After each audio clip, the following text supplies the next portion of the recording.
Welcome to episode number 115 of the On Social Media Show, the podcast for marketing, advertising, public relations, and communications professionals. We are recording live on Google Hangouts On Air and Blab on October 10, 2015. We always start off with the worst things that happened in communications last week, and BL always has the honors. BL, what was the worst story last week? Well, good morning, everybody, here on YouTube and Blab. We're doing a noble experiment with the help of Scott Scowcroft. Okay, so the worst thing that I saw this week, this being October being Breast Cancer Awareness Month, was Marks and Spencer. You just wonder, like, in the meeting where this was decided upon, who was the genius who brought this up and who were the other geniuses who said, what a good idea. So Marks and Spencer did a campaign that somebody said, oh, if we do this, not only will we have cancer awareness, but we'll sell bras. So their campaign, which I found in the Telegraph UK Women's Life section, is that they were asking women to show their bra straps to raise money for breast cancer research. And the campaign was called #ShowYourStrap. However, breast cancer survivors criticized it for being over-sexualized and insensitive because, unfortunately, after mastectomies, many women no longer wear bras. So they fought back with their own hashtag, #ShowYourScar, where they shared photos of their mastectomy scars. And Show Your Scars got more than 300 tweets, most with photos, and Show Your Strap got more than 800 tweets, mostly negative. And a woman named Helen's Battle, who's her tag is Helen's Battle and her Twitter account is Kicking Cancer. She said, who on earth at Marks and Spencer and Breast Cancer Now devised the Show Your Strap campaign? It's humiliating and insensitive. And then Rita Rake said, Marks and Spencer, Show Your Strap, just crass. Reality is not glamour. Reality, not glamour, will save lives even if it doesn't sell bras. So then Marks and Spencer came along and you know, Humford and the way that they do, but the damage was done. What a stupid campaign. Well, again, you know, why aren't people thinking through? I mean, this is fairly obvious. That one wouldn't have been that hard to think through, really. I mean, just okay. So if we do this, how are people going to respond? And what's the entire environment in which we're working with? What are they? I mean, it's fairly easy to figure this out. That's pretty amazing. So yeah, we have these practically every week. I have a sort of a more lighthearted one, definitely. This has to do with Amazon Echo, which I talked about getting my Amazon Echo many episodes ago. But I've noticed that Amazon has been starting to advertise their Amazon Echo, and they've got a 30-second spot going on broadcast TV or cable TV that has participants in the commercial asking Alexa to do something, right? To read a recipe or tell them the weather or fire up their road trip playlist, which actually does fire up everyone who has an Amazon Echo's road trip playlist, even if they didn't have one. So I never created a road trip playlist, but because the commercial asked Alexa to play my road trip playlist, it does. Alexa plays the road trip playlist, even though I don't have one.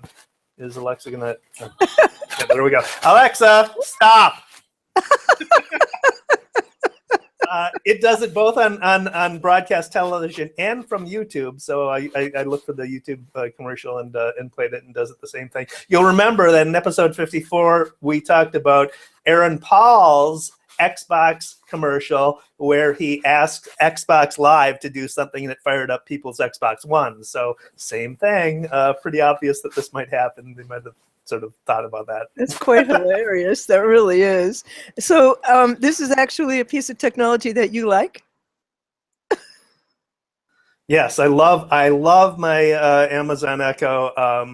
I wish they'd make commercials that doesn't fire up a playlist that I've never created. That's so funny. And that brings us to, we have lots of good news this week, and which is making me happy. So There's a wonderful new campaign that comes from Columbia Sportswear, and it's called One Tough Mother. And Columbia's 91-year-old chairman has returned to their TV ads and their social media after a decade away. It's a story from Adweek, and the reporter was Dave Giantasio. And One Tough Mother is Gert Boyle. And she says it's time to insert some sexiness back into our advertising. And the ad agency is North, and they do some pretty wonderful work. And so in it, it kicks off this week. And in the ads, she takes Tim Boyle, her son, who's the president of the company, and makes him the tester of the tested tough, and puts him in situations that include making him wear their waterproof clothes and walk through a car wash to prove that it's truly waterproof. She drives a snowplow over a road where he's sitting in a chair and just about buries him in snow. And probably the worst thing she does to him is that he's underneath the ice, and he has a tube that he's breathing through. And to show that, like, the clothes are good to however many degrees below zero. And she rides, what is that thing called that smooths the ice when in the hockey rink? Anyway, she rides one of those right over him. They're hilarious. You have to see them. That's brilliant. Zamboni, huh? Zamboni. Yeah, that's very, very clever product demonstration videos. I love it. So I've got a clever story. Well, yesterday we had two school shootings again. So gun violence is again in the news, and it seems like it's every other day that it happens. I came across a story at Vox by German Lopez, and remember that Obama asked news media to compare gun deaths versus deaths by terrorism of Americans to give perspective to the problem that we have of gun violence in the United States. CNN did it. They have an amazing graphic that shows since 2001, 3,380 Americans were killed by terrorist actions compared to 406,496 gun deaths. So it does give some perspective. But this Vox story is a superb example. I put it in best because it's a superb example of data journalism. And so what Lopez did was he took 17 sets of data, and it gives the most objective view of the state of gun violence in America that I've seen in a very easily consumable way. There's a bunch of graphs. And so among them, America has 6 times as many firearm homicides as Canada and 15 times as many as Germany. America has 4.4% of the world's population, but almost half the civilian-owned guns around the world. There's a mass shooting almost every day in America, and states with more guns have more gun deaths. Now, I can cite those statistics, but when you see them graphically, it's a much different, it gives a much more dramatic example of the state of guns. It's an excellent example of data journalism, however you feel about gun control. You know, I took a look at the Twitter feed of the NRA before the show. They have 291,000 followers, and they're unbelievably active. And they're using the hashtag, what is their hashtag? Oh, No Gun Free Zone is one of them. And I mean, it's horrifying to me. Anyway, the better news that, we could go on about this, and I'm sure we could make it quite incendiary, and that's not our purpose here, really, but we both obviously feel very strongly about this. So there's a lot of Twitter news this week, and Twitter named Jack Dorsey permanent CEO of both Twitter and Square, which is really kind of a hard job, but they announced Jack Dorsey announced that they're naming Adam Baines, Chief Operating Officer of Twitter, and working on changing the board, the composition of the board. And there are all sorts of changes afoot. We talked about them last week. There's some more that I think are coming up later in the show. It's a fascinating thing for Twitter. And the question is, is it going to work? I believe that Twitter is an absolutely spectacular platform, and it's still my main home online. And I hope that all this stuff works. Yeah, I don't think that Twitter is broken. I think Twitter works wonderfully, and I think the problem is they went public too soon, and so there's all this pressure for them to get more users and earn more money and da da da da da. That's a very interesting point of view, and I can see it and agree with it. The yesterday I saw a headline where they're going to have some huge layoffs. It sounds like, and a lot of them are going to be engineers. So they've got a lot of. So we'll see how that affects what Twitter looks like. But I think a lot of the things that Twitter has been doing is going in the right direction. Speaking of sort of Twitter related, Ev Williams, board member of Twitter, co-founder, founder, is taking Medium to the next level. So he had a blog post on Medium, of course, where he mentioned some new features. And among them are very interesting features. I haven't done Medium yet because God knows I don't need another blog to devote more time to. But that's one of the reasons. But anyway, some of these new features mentioned. So you can like @tag people on Medium within your blog post, so you can notify them that you're talking about them, or notify them and ask them to respond to what you're writing. That's a pretty cool feature. They've got a publishing API now, so that it allows you to syndicate your content to Medium from other platforms. So like WordPress is my default platform, and this now would allow me to syndicate my content to Medium. I don't know how that works with canonical URLs yet, but we'll find out. And then lastly, domains. Now you can have your own custom domain. You can buy your domain and apply it to your Medium account. So that gives you portability of your content should you want to move away from Medium in the future. And it builds equity in your own domain. So with search optimization, you're building search visibility to a property that you own, your own domain, rather than Medium. So that gives me a lot of, it sort of pushes me to the edge. So now I'm going to actually try out Medium, and I think I'll probably start a blog there with my own custom domain because now it's not something that's beyond my control. It's my own content. What does it cost? He didn't have any price to it, so it sounds like it's free. Oh, I've tried Medium and with mixed results, but like anything else, you have to promote what you're doing. Blab uses Medium for their blogging and messaging, and they have a pretty decent following there. So speaking of Twitter, in addition to being Breast Cancer Awareness Month, October is Bullying Awareness Month, and there's a hashtag called ImWithLizzie, which is about influencers against bullying. And just a little background on Lillie Velasquez. She has a disease that prevents her from gaining weight, so she's skeletally thin. And some horrible person put a 10-second video on YouTube a few years back that said she was the ugliest woman in the world.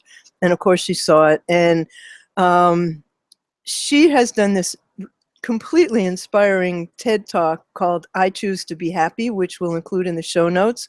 And, she said, I can't let the horrible people in the world affect what I do. I have so many wonderful things in my life. So with the aid of scores of celebrities, she's now bringing her fight against bullying into schools, and she's testifying in Congress, and everybody who's anybody has an I'm with Lizzie hashtag quote against bullying. So, once again, the light conquers the dark. That's a very, very sweet story. Yeah. Don't have anything to add to it, except smiley faces. So Facebook emojis are coming. Tell us about those. Facebook has been talking about offering a dislike button. At least that's been the headline. Facebook never actually said that they're going to do it, but offering people an opportunity to express something that's more appropriate to a given post rather than just the like. So if somebody's lost a loved one, then a like is inappropriate. That's the classic example of that. This is from an Ad Age article by Tim Peterson. So they're they want to provide users with more empathetic options. They've conducted research on people's comments and organized focus groups to see what types of reactions people would want to use. In addition to the like button, after determining what the core set of reactions, the company opted to use emojis to represent these reactions. I think that makes a lot of sense. So they are, it will work just like the like button. There will be number counts for the amount of reactions that live alongside the like count at the bottom of the post. They're testing it out in Ireland and Spain. There's no timetable yet of when it's going to roll out globally, but you think about it, it gives people more flexible options to respond more appropriately to other people's comments and actions on Facebook, but it also gives Facebook a lot of data, a lot more accurate sentiment data on how people respond to content. And anyone who has used social listing tools knows that they are notoriously poor at understanding sentiment. So here's Even another the ones that are supposed to learn as they go along, they just, the classic example there is, you guys are fucking wonderful. Is that what's the sentiment of that? There's no platform that can get that one. Anyway. So we're on the shiny new stuff, or have you got another good one? No, I have another one. Okay. Twitter, last week we were all Facebook all the time. This week we're all Twitter all the time.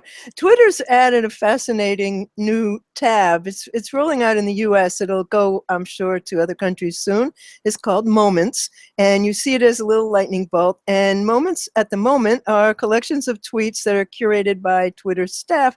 Each collection has about 10 tweets, and they're mostly with images and videos. And the tabs include news. There's one tab called Today, which has like the top news in all categories that are happening today. There's news, there's entertainment, there's sports, and one other, which I can't recall at the moment. And, fun. Yeah, and I like that one. And you have the ability to share, to retweet, to comment, to follow. But the purpose of it in their announcement, which was made in the Twitter blog, is that it was for newbies. It was for the people who are overwhelmed by the options on Twitter. And as a long-term user and somebody who thinks the platform is supremely simple, that's hard for me to understand. But a lot of people don't want to do anything that has any learning curve whatsoever. In any case, if you don't already use Twitter, I'm not so sure you're going to understand it because it's not explained. And there's no explanation that I can find anywhere unless you go to the blog post. And, if the collection's been updated, a blue dot appears. What would that mean to a newbie? But it sounds like Twitter's now running a media company inside a technology company, because that is what they're doing. And everybody's trying to be a news company. And they hired this great team of curators. They have people from Al Jazeera and current TV journalist Andrew Fitzgerald, and they're there to package and organize. And they say they're not competing with news organizations. They're just bringing Twitter's unique perspective to the news. I don't know, but Madhu... I'm going to screw this up. Muthu Kumar, the product manager for Moments, told Casey Newton at The Verge, we're looking for people who've either tried and kind of given up, or people who use it and know that there's good content, but for one reason or another, they haven't gotten the experience that we all get out of here, which is this rich, amazing source of the world's voices. So I think it's great. I'm not sure that it's going to do what its stated intention was, but I look at it every day because I'm finding stuff that I think is kind of fun. And so I think I agree with you 100%, Dave. Twitter's not broken. They're making some changes that are interesting and some that are destined to fail. And I think you're absolutely right. Their big mistake was going public too soon. I think that, I take a somewhat different take on the Moments thing. I think if the idea is to help newbies better use or get more value out of Twitter, I think it's right.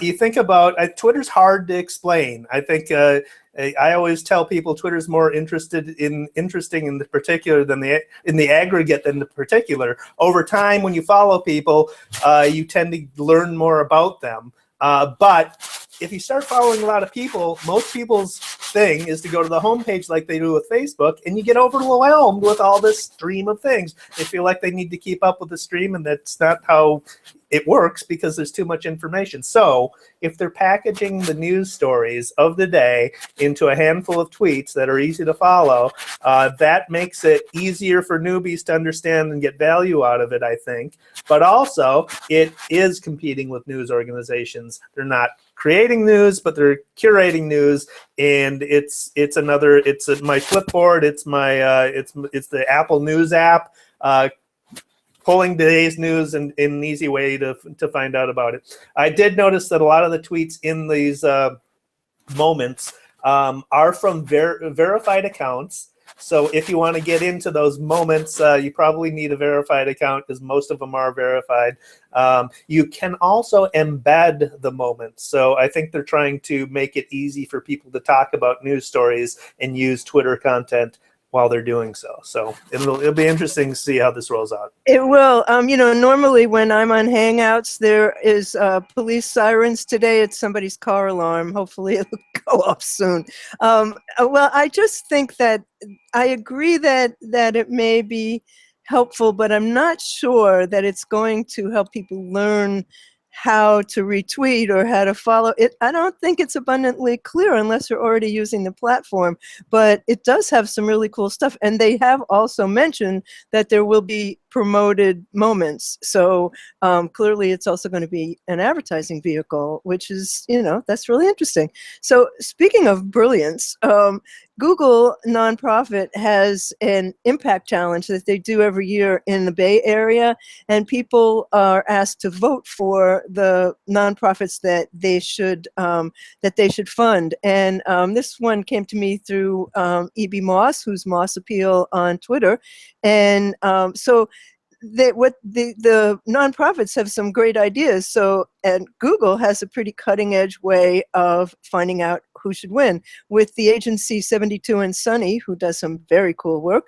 they created these digital paper posters so people can press them to make real-time votes in all over the neighborhood. They're in restaurants, coffee shops, bus station shelters, or on food trucks, and people can vote for the charities that they think should get funded. And the idea was to get as many community votes as possible. And so getting out into the community and making it interactive in real time is just such a cool idea and such a great use of technology.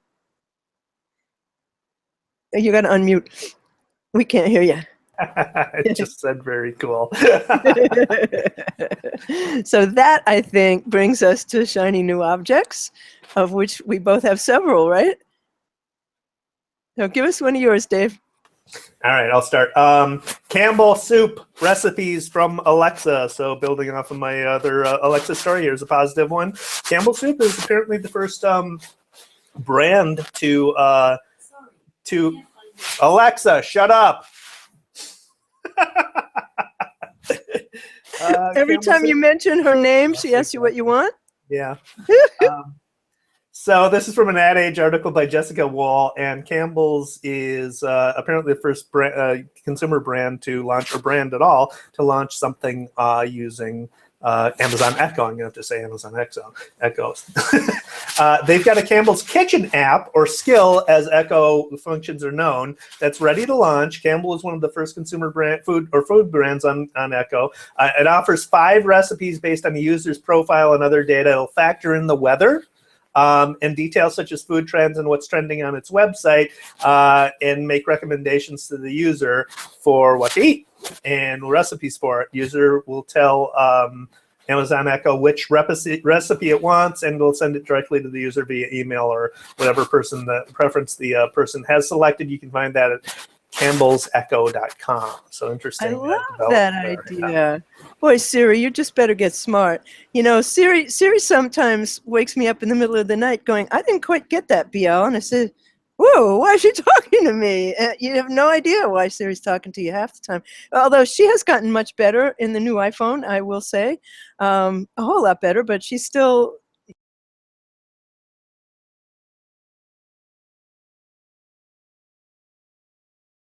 there is a terrific new app that I came across this week that's a free Photoshop app for iOS.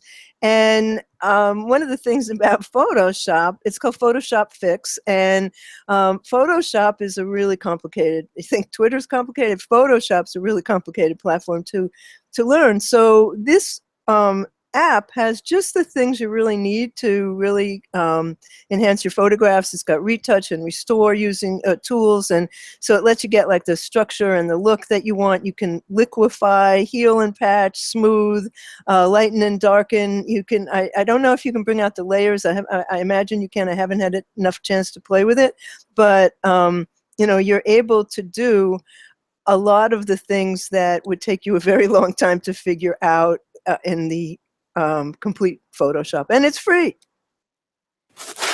Very cool. So another thing that's free, photo related, NASA has released more Apollo mission photos on their Flickr account. So this is from Boing Boing, Jenny Jardin. I think that's how you pronounce her last name. Zenny.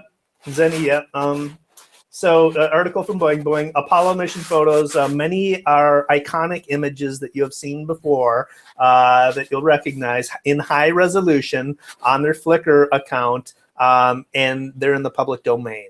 So have at it. A lot of underappreciated repositories of public domain photography and video, actually, and photos is out there for people to use. That you just got to find it. But this is just, you know, you and I are both space enthusiasts, so very cool development there.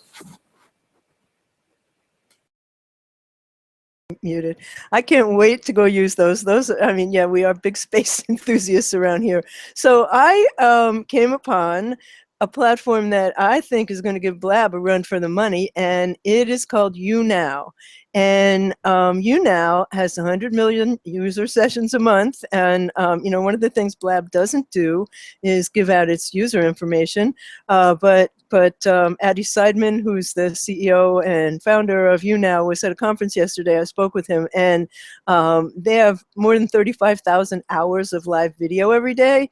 And essentially, what happens is you purchase props, and so the categories include music and art and many others, but let me just explain it in terms of those two categories. So in the music category, for example, the leading musicians, some of them have been able to quit their day jobs and live on the tips that they're getting from the YouNow users. And I can't recall the name of the woman, I'll have to look it up, but she released an album on YouNow, and by that night it had gone to #1 in iTunes. It is backed by Orange Eve, BC's Venrock Union Square Ventures, and Comcast Ventures, so it's got some real money behind it. And one interesting thing that's happening with art is that there are a number of artists who are drawing in real time or painting in real time and then selling the creations on Etsy, and they're making lots of money. And you can, right now, you can have, I think, 2 people on the screen, and they plan to add more. And it is, unlike Blab, it is not recorded. It's only available as a recording till your next YouNow broadcast. And but it's a monetized and gamified live streaming platform, and the stars are made, as they are on Blab and every other platform, really, by the users. So it's really worth taking a look at, and it's a lot of fun. Oh, very cool. I had heard about that, about YouNow. I hadn't had a chance to play with it, so now I'll play with it. Just quickly, I took a look last night in the comedy section, and there was a guy who was, doing comedy, and he had 1,000 people watching. That's pretty cool. Yeah, it is. Yeah, it is. So you mentioned Blab. We're doing Blab live now for the podcast. Blab has some new features, so it deserves to be in the shiny new stuff. So their new features, co-hosting features. You can grant and revoke co-hosting features to anyone now, and they're allowing you to upload cover art. So what they have is right now, or they had before this feature became available, is compiling tiled images of the people who are participants in the Blab. But now you can create your own cover art for your Blab broadcast. So very cool there. I like that, and I didn't know about the cover art. That's pretty cool. So we're going to jump over to Blab after the show and talk to you. And Scott is doing a heroic job over there of holding down the fort, answering comments and so on. And Dave, what's next? Do you have more apps? I have one project, and then we'll go into the daily numbers. They're sort of related. I have a project too. All right, well, tell me your project first. Okay, during Communications Week New York, I am hosting a panel on Blab about the video revolution and the impact of video on brands. And I have the creative director of MRY, and I have the head of media for iMedia, Bethany Simpson, and it's Ian Chi from MRY, and possibly Sean Pori from, if he's got it on his calendar, but his calendar's pretty nuts, possibly Sean will join us as well. And there's another possibility, we can only fit 4 people in. But anyway, I'm really looking forward to hearing what these really smart people have to say in this in this Blab, and we are hosting it on Blab, and of course we will discuss whether brands will be on Blab. But I just want to say that I invited GoPro because everything they do with video is right and wonderful, and they said not interested. And I invited another major player, and they said, well, no, we wouldn't be right, we're not using Blab. So there's going to be a big brand on Blab any day now, and we'll see who's first. I have my ideas of who that might be. But anyway, I hope you can join us because it's going to be fun. That would be cool. GoPro does have a Wi-Fi version, so I can imagine somebody doing Blabs using GoPros. That'd be pretty cool. So my project is a blog post I wrote for our agency blog called Email Signature Best Practices. So we just updated our email signatures. And given that we're a PR agency, we do a lot of volume of email with media, with clients, and so that's an important part of our marketing, agency marketing itself. And I think it's an underappreciated aspect of email marketing too. People don't put a lot of thought. A lot of people don't put a lot of thought in their email subject line. So we'll leave a link in the show notes for that. The one thing that I think I just mentioned here is when you're linking from your email signature to your owned channels, to your website, to your blog, to your newsletter, do that with a tagged URL so you can measure that traffic in analytics, so you can get a sense and an understanding of how your email activity is driving traffic to your other owned properties. And that brings us to the daily numbers. Great suggestion. Thank you. The daily numbers, email signatures. This is from EverContact, which is a company that actually creates email signatures. They have analyzed 700 million emails and come up with some stats that are interesting. So it's a rather large body of data they're working with. 52% of professionals have an email signature. That means, of course, that only 48% do not have an email signature. That's amazing. I didn't realize it was that big.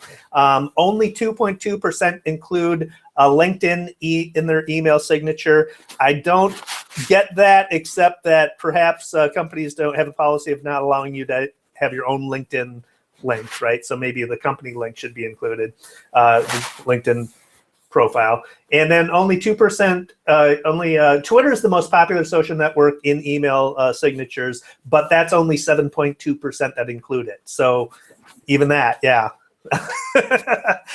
Look at your email signatures anew, people, and consider how it can contribute to your email marketing program. I have not only my Twitter, but my latest blog post and links to my YouTube channels. And the problem with I use Wisestamp, and the problem with it is that it doesn't show up very well on mobile email. It shows up as a big, long blob.